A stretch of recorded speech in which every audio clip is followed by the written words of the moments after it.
Hi, I'm Shashank Bhargav, and you're listening to Three Things, the Indian Express news show. Begusarai is one of the 38 districts of Bihar, and it lies in the central part of the state. At one point, it used to be known as the industrial and financial capital of Bihar. There used to be a slew of industries that were set up there, but most of them shut down in the 90s and the early 2000s. In fact, Bihar since then has been described by many as the graveyard of industry. But after all these years, there is a buzz in Begusarai once again. And this is because Chief Minister Nitish Kumar recently inaugurated a PepsiCo bottling plant in the area, a project worth 500 crore rupees and one of the biggest of its kind in the country. Indian Express's Santosh Singh writes that this has injected a new life into the region. Workers have already started loading cases of soft drinks, packaged water, and fruit juice on trucks that are lined up at the plant, which spreads across 53 acres.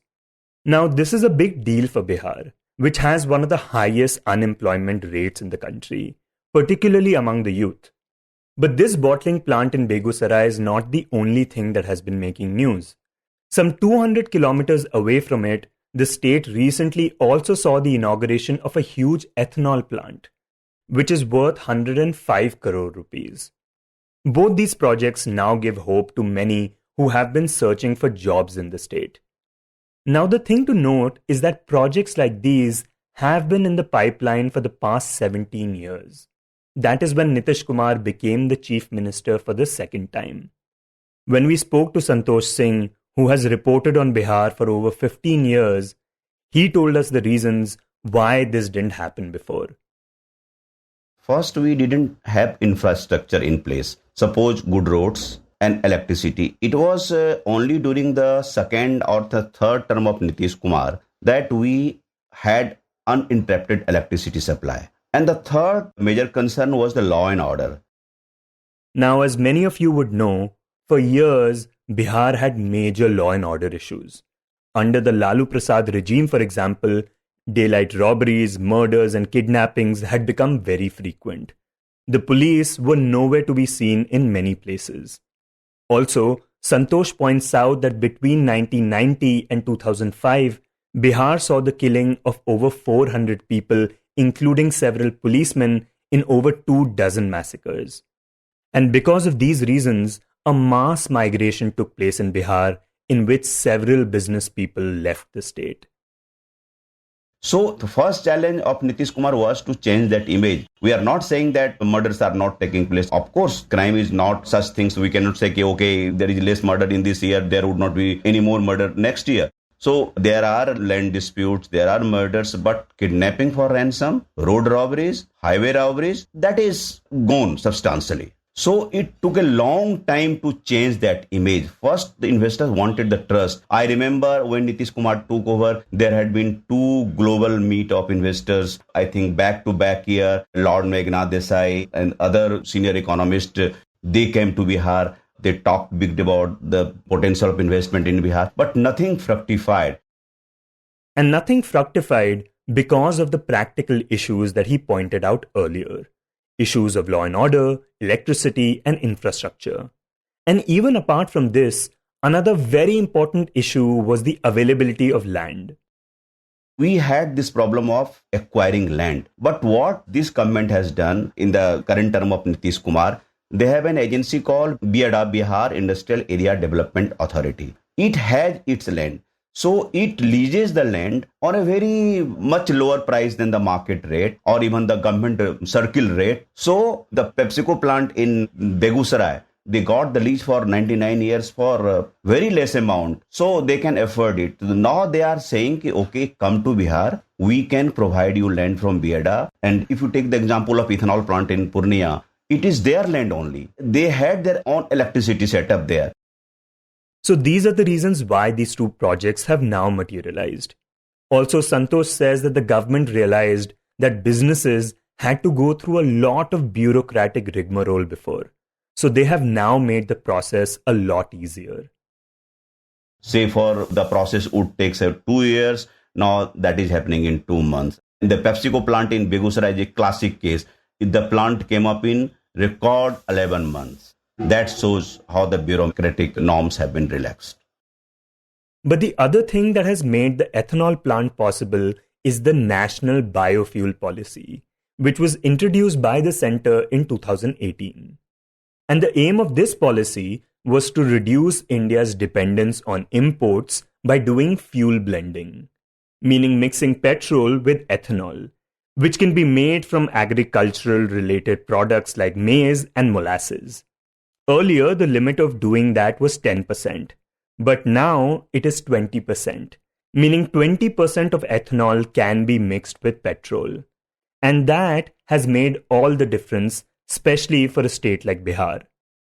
Because 17 of 38 Bihar districts grow maize, and 11 of them had large concentration of maize cultivation. Before, they were selling it to the say Punjab and Haryana farmers for cattle feed, for poultry feed, fish feed, and they had to sell it at any price. They do not get MSP for maize, as you know, because it is not part of the PDS system. Under the PDS system, government doesn't procure maize. So when the ethanol plant comes and 16 more lined up now, so now the farmers thinks even their rotten grain, even the substandard grains can be used by that plant. So they don't have to worry where and how we can sell our substandard yield, if at all they get in the year. And even the potential investors, they think now they can earn a lot from these projects. 17 have been cleared. There could be proposal, say, for 50. But in coming years, say for 6 months and 1 year, 17 ethanol plants being realized in Bihar, that will be a huge. And as for bottling plant, this is the biggest plant between Jamshedpur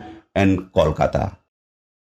And when we talk about the scale of the PepsiCo plant that has been set up in Begusarai, Santosh says that it has the capacity to cater to the entire Pepsi market in Bihar as well as some parts of Jharkhand, which is huge. When he spoke to PepsiCo, they told him that this year the demand for their products has gone up because of the rise in temperatures. Plus, they have seen that people have started consuming soft drinks in winters as well, which means more sales and the potential to expand the existing plant. This is why local people, investors, and business owners see a big ray of hope in these projects. Though Santosh says that there is not going to be that much direct employment through these projects because most of the operations are automated. Everything is based on robotics. If you go inside the plant, you would not find many people there. They are basically quality control managers, some technicians here and there. Since they use robotics and high-end technology, they cannot engage more than say 50-60 people in a plant. But if you talk about direct employment in the sales, marketing, distribution, they can engage some, say, about 2,000 people. So that can be called some sort of employment. Even say if you are engineering graduate, they can get some kind of job in their backyard. If you talk about the ethanol plant, say in Purnia, so many of the farmers are engaged and so many agriculture groups who help in procuring maize from farmers, they are involved, and those who come for poultry feed, they are involved. So you can say it does generate a lot of indirect employment. Say for after 1 year, 16 more plants come up. So it can start the process of more and more employment of locals. So far, we have talked about these two plants that have come up in Bihar. Now in the end, we talk a bit more about ethanol plants, more specifically ethanol blending, which, like mentioned earlier, involves the mixing of petrol with ethanol. The government has been pushing for this since 2018. But what is the reason that it has been doing that? And what are the benefits of doing it? To talk about this, we are joined by Indian Express's Parthasarthi Biswas.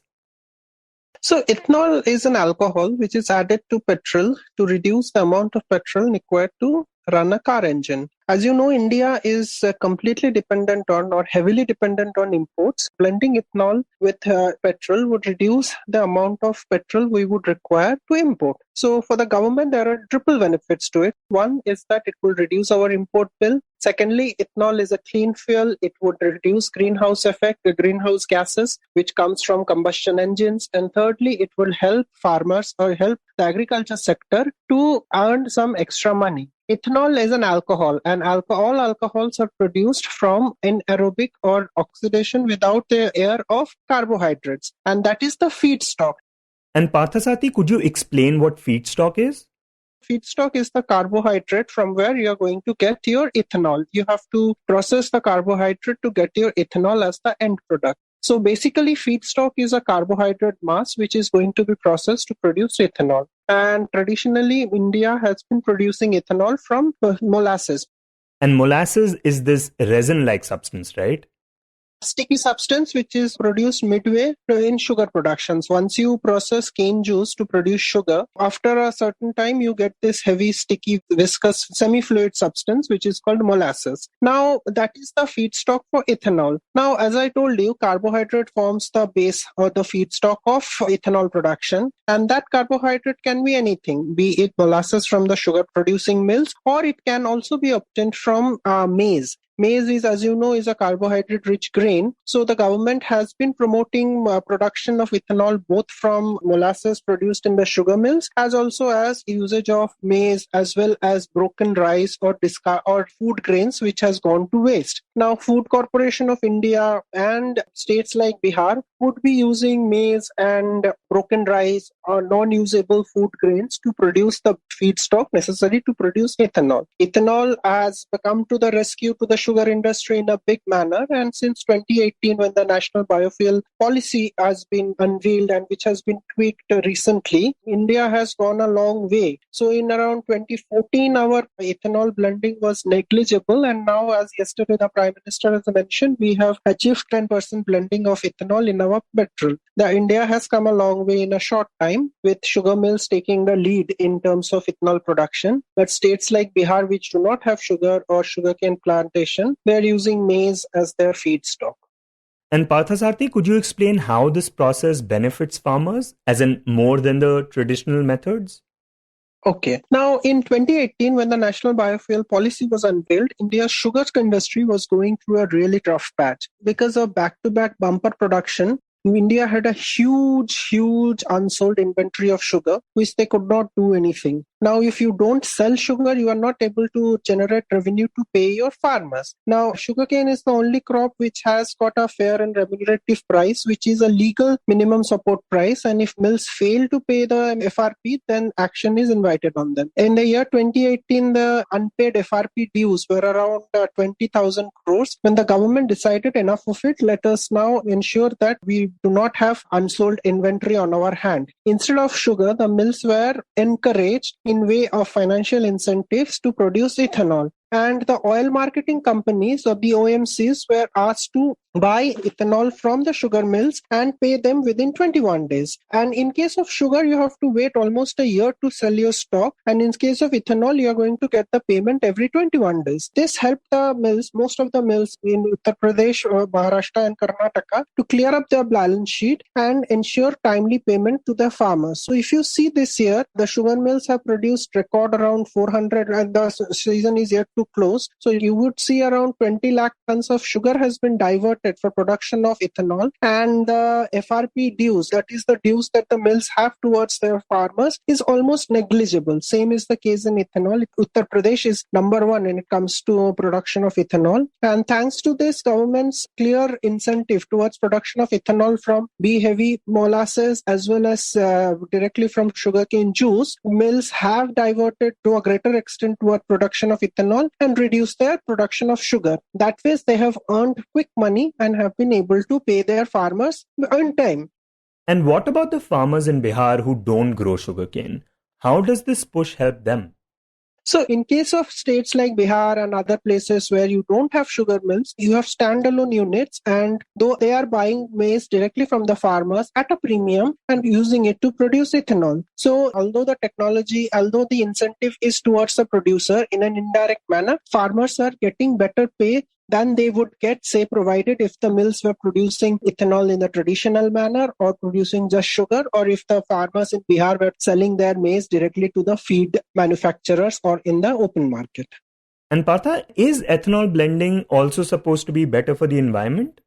Ethanol blending is supposed to be much better for the environment. It is ethanol, as I told you, is an alcohol, and once it is oxidized or burnt, you just get water vapor out of it. And water vapor evaporates and it does not pollute the atmosphere. Now we are talking about fuel grade ethanol. Nitin Gadkari was in Pune over the weekend and he was talking about flexi engines, that is engines which are running only on ethanol. That would require some kind of R&D, and Nitin Gadkari has said that technology is available and would be soon available in the open market. But yes, if you are able to run your cars or your bikes only on ethanol, that would mean huge amount of saving. And also ethanol is a very clean fuel. It will not harm the environment. It will not produce greenhouse gases.